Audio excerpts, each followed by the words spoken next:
Greetings! It is I, Tantus Naravan Jacovan, Lord and Emperor of the Jacovan Empire, and welcome! It's time to continue my expose on the history of Magic the Gathering, where I take each set from Magic the Gathering in time and go over them. Let's start today with Onslaught. Now, Onslaught was the first set in the Onslaught block, and it was the large set from it. It was released on October 7th of 2002 and had 350 cards. It had the mechanics of Cost Matters, Creature Types, Cycling Triggers, Gustcloak, and Mistform, and had the keywords of Cycling, Fear, and Morph. It focused on tribal matters and creature types, and this focus lasted the entire block.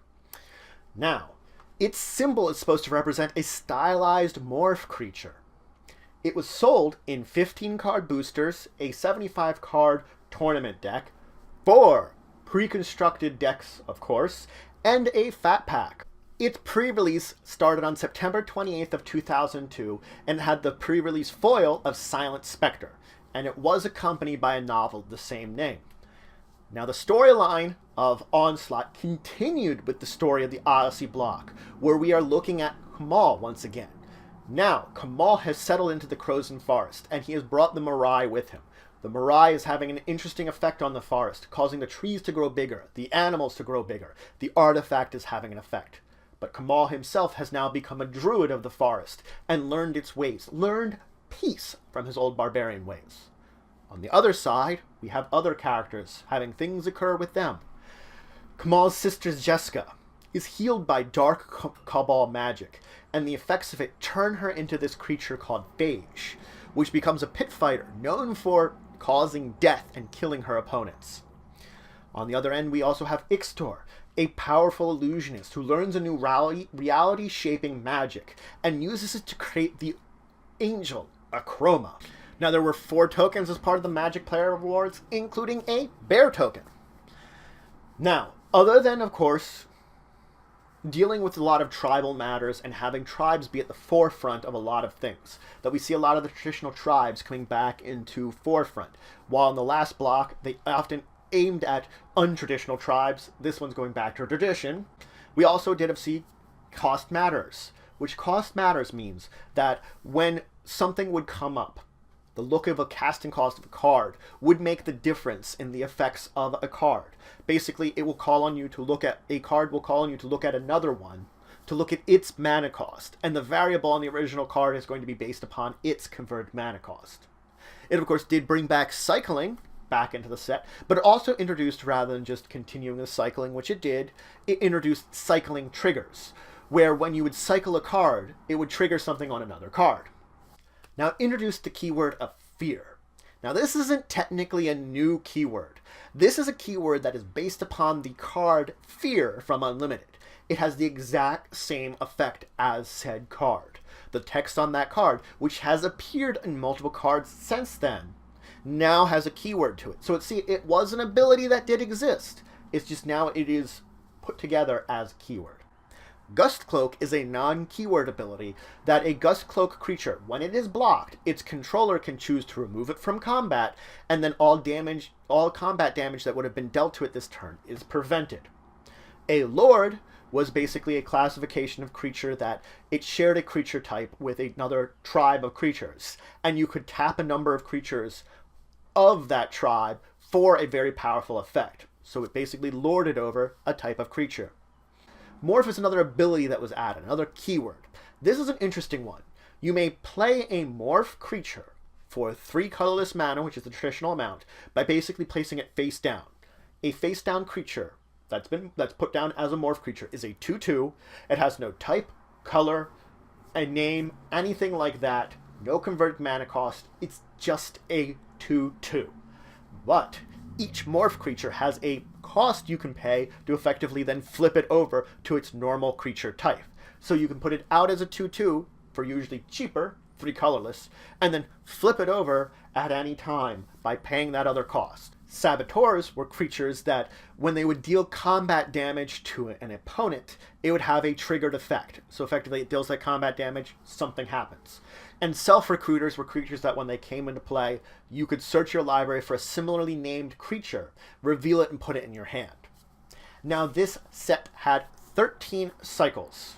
It had a cycle of avatars. The avatars were star creatures, which were of a certain tribal type. Their power and toughness was equivalent to the number of those types in play, traditionally. There were some variants to this. A chain spell is based upon the concept of the chain lightning spell. The chain spells effectively would allow the target of that spell to copy it. So if I used it on another player, that other player could copy that spell. Or if I used it on a permanent another player controlled, that controller of that permanent could also copy it. The charm spells had 3 different modes to them. They were instants that usually one of the modes associated on them had to deal with one of the tribes associated with the color of the charm. The crowns would give a enchanted creature, because they were enchant creatures, an effect that a bonus, an effect usually associated with the color. But you could then sacrifice said crown to grant all creatures that share a type with the original enchanted creature this ability. So effectively, I could either enchant my creature with something or sacrifice said crown to give all creatures of that type, including the one I originally enchanted, something until end of turn, that whatever it is. Now they had converters. These were creatures that you could choose to not untap them during your untap phase, but they had an activated ability that you could tap them and give a creature that shares a type with it +2/+2 and a special ability. So effectively they could grant something else an ability and you could keep them tapped for as long as you wanted. Now it had a cycle of cycling lands. These would come into play tapped, or you could tap them for 1 mana of whatever color would be appropriate to them. If it's a blue one, you could tap for blue. You could also cycle them for 1 mana of that color type. Now there's also a cycle of cycling spells. I'm going to say cycling a lot here with this one. That effectively, when you cycled them, they would have an additional effect that was similar to the effect that the card originally would have had when you played it, but lesser. So whatever card it would have been, you would have played it for a greater effect, or you could cycle it, draw your card, and have a lesser effect that is similar to the original one. It also had a cycle of cycling triggered cards, which, of course, when you would cycle a card, it would trigger something and have some kind of effect happen. Now it had a cycle of legendary pit fighter champions. So each color had a pit fighter champion that would cost you 3 colorless, 2 of an appropriate color, and each of them had great abilities. It had a cycle of lords. Now the lords, effectively, each of them had that you could tap 5 creatures of a chosen type that matches what the lord's type is, at least in Murata, and for a great and powerful effect when you tap those 5. That would be their activated abilities.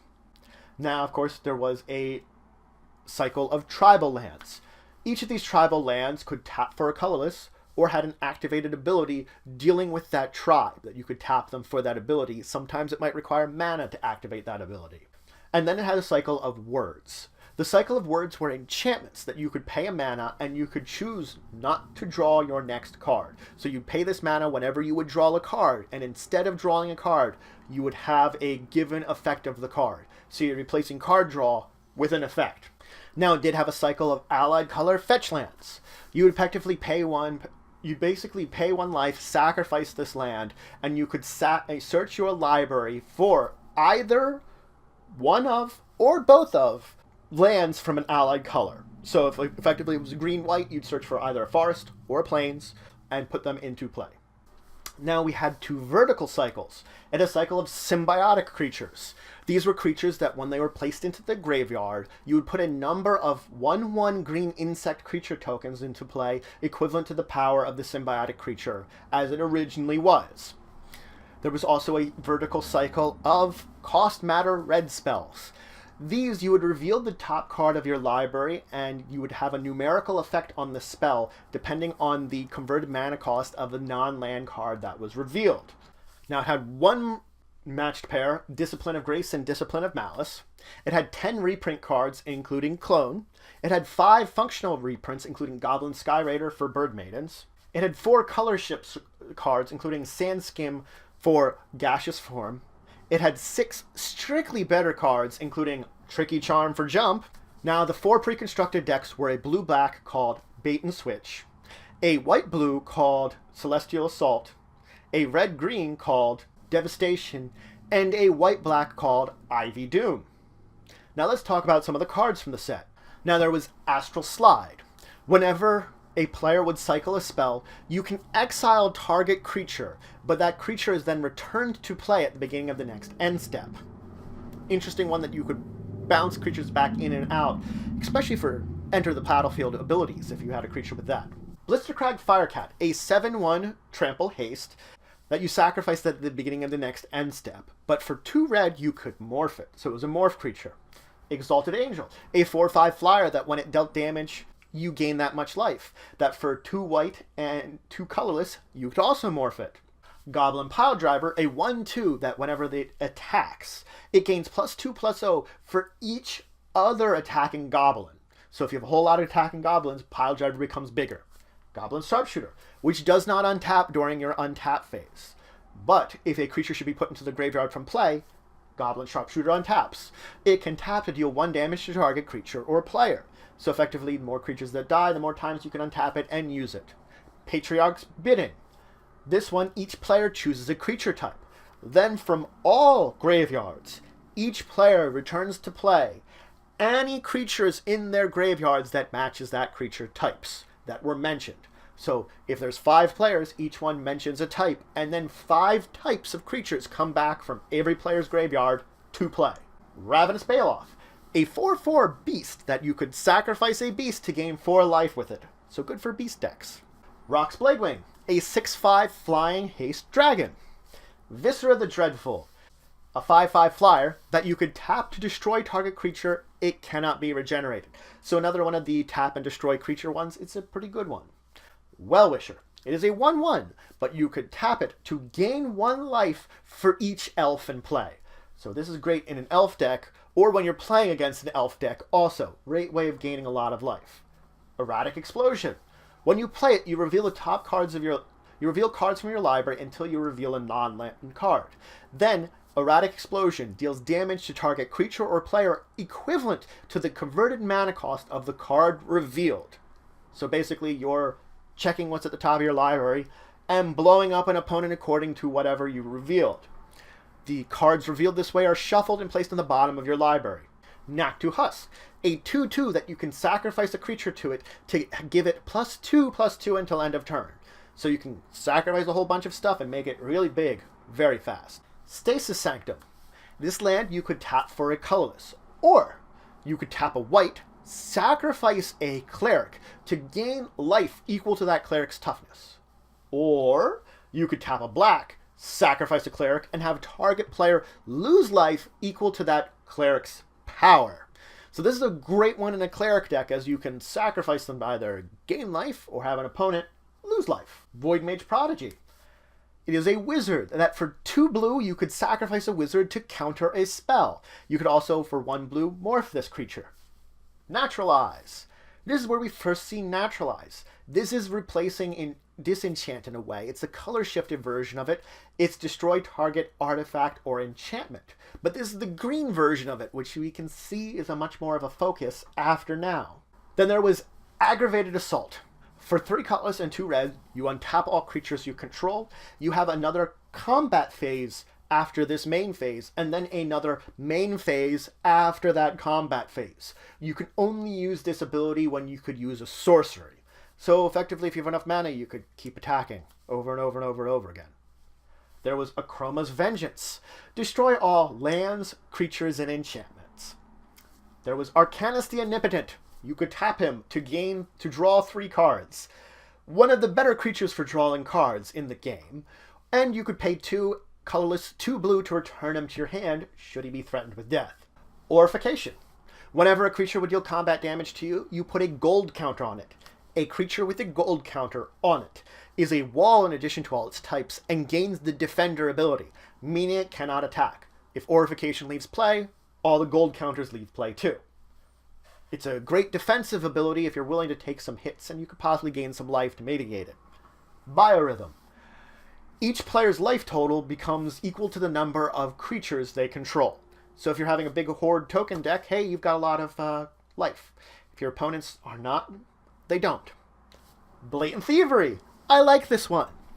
You gain, for each opponent, you gain control of a permanent that that opponent controls. So you look at how many opponents you have, and you steal something from each of those opponents. Butcher Org.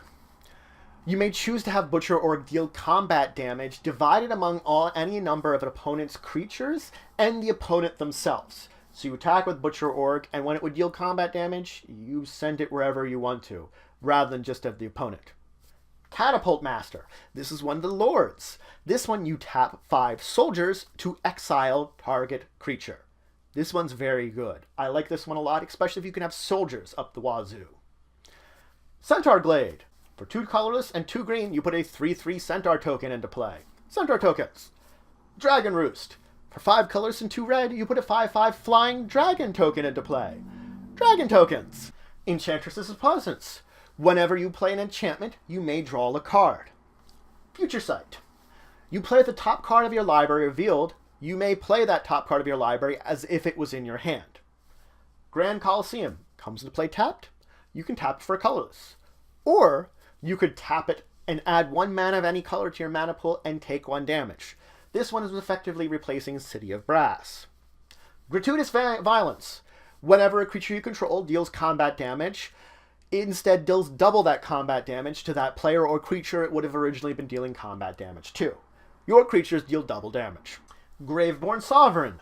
It's the Zombie Lord. You can tap 5 zombies to take a creature card from any graveyard and put it into play under your control. So you steal everything from any graveyard with enough zombies. Insurrection. Untap all creatures. You gain control of all creatures until end of turn. They gain haste. You basically steal everything and then can attack people. Ixidor Reality Shaper. Face down cards get +1/+1. And for 2 colors and a blue, you can flip a face down card face up. Kamahl, Fist of Krosan. It's the new version of Kamahl. For green, target land becomes a 1/1 creature until end of turn. Or, for 3 colorless and 2 green, creatures you control get +3/+3 and trample until end of turn. So not only can you make your lands creatures with him, he effectively can use Overrun, the spell, repeatedly over and over again. He's pretty good here in a green deck. Righteous Cause. Whenever a creature attacks, you gain 1 life. Riptide Replicator, an X-cost artifact. When it comes into play, you choose a creature, type, and a color. And then, for 4 mana and tap, you can put a token into play of that color, of that type, that is XX, where X is equivalent to what you originally played to put out Riptide Replicator. So you pay X, choose creature and type, and you can create XX creatures of said type. Sigil of the New Dawn. Whenever a creature will be put into your graveyard from play, you may pay a colorless and a white, and instead put that creature into your hand. Silklash Spider, a 2/7 with reach, that for X and 2 green, you can deal X damage to each creature with flying. Silklash is the ultimate spider when dealing with flying.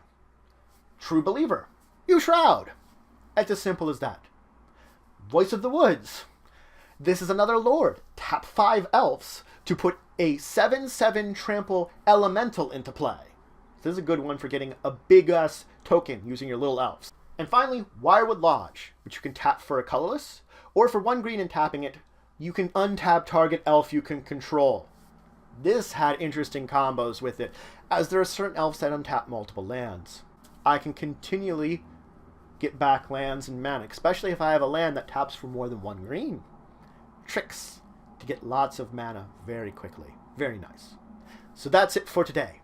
I introduced you to Onslaught, the first of a new block where rather than focusing on unusual tribes, it focused on the traditional tribes. Goblins, zombies, soldiers, elves. We saw wizards, these more traditional tribes which have been around, and focus on them more. And we can see that these cards, many of them which I mentioned, are still useful today. Maybe they aren't super powerful, but they have their uses and interesting places to put them. This set introduced interesting new keywords. It gave us fear. It returned cycling, and it gave us morph, which we've seen a resurgence of. And it gave us interesting non-keyword mechanics that we can still see in places today. cost matter cards, for example. It helped evolve the set a little bit. And it brought back to light true tribal, different than the tribal from before. This was a true essence of tribal spells, that it focused on the tribes more than anything. But regardless, if you have any questions, comments, anything you say, anything you think I left out, please leave in the comments below. Please like, share, and subscribe. It's just support the channel, the empire, the work I do. If you want to show some extra support, you could always check out my Patreon, linked in the description below. If you want to see some other great Magic the Gathering content, I can recommend my Friends of the Multiverse, Card Bazaar, They Said We Said, and Tasty Snackies. They do some great work and very enjoyable work. But until the next time, I bid you farewell.